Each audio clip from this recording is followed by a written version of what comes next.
Panay na nga ang mga post sa social media ni na Jericho Rosales at Janine Gutierrez sa magiging show nila sa London with Jed Madela na Barrio Fiesta Caravan London 2026. Kaya sobrang excited na rin ang mga fans sa London sa pagdating ng Econin. Sa ngayon, abala pa rin ang Econin sa taping nila sa Iloilo sa seryeng The Loyalty Game na sa July 3 na nga ito e-ere sa Prime Video. Nako, 10 days na lang guys, umpisa na ng pagbababad sa Prime Video. Nakaka-excite naman kasi talaga sobra ang seryeng ito. Kakaiba kasi ang role dito ni Jericho Rosales at ni Janine Gutierrez. Pati buzzer, handang-handa na din. Yung mga buzzer pa naman ni Janine, halatang halata mo ang inggit sagad hanggang buto.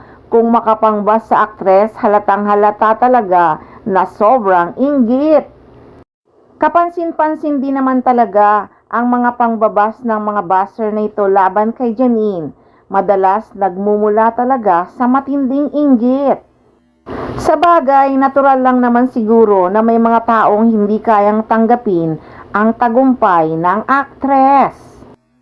Pero mapupuri mo talaga ng sobra ang aktres kung paano niya hinaharap ang mga kritiko sa halip na magpaapekto, madalas ay kalmado, edukada at may class ang kanyang mga sagot na lalong nagpapakita ng kanyang magandang pagpapalaki ng kanyang mga magulang.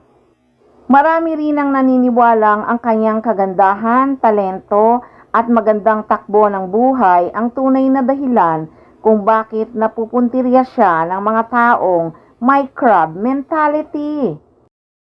Nadagdagan pa siguro ang kanilang inggit dahil masayang masaya ang relasyon niya sa kapamilya aktor na si Jericho Rosales.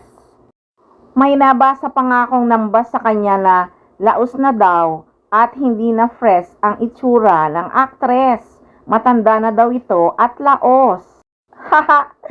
Kung laos si Janine Gutierrez ngayon, bakit sikat na sikat ba siya noon? Di ba hindi pa siya sumikat ng gusto noon dahil nakikilala pa lang ang pangalan niya na anak nga siya ni Lotlot de Leon at apo siya ni Nora Honor at ni Pilita Corrales. Pero ngayon siya pasikat ng pasikat. Kaya nagkakamali siyang nalalaos ngayon ang aktres dahil umpisa pa lang ito at pasikat ng pasikat si Janine Gutierrez.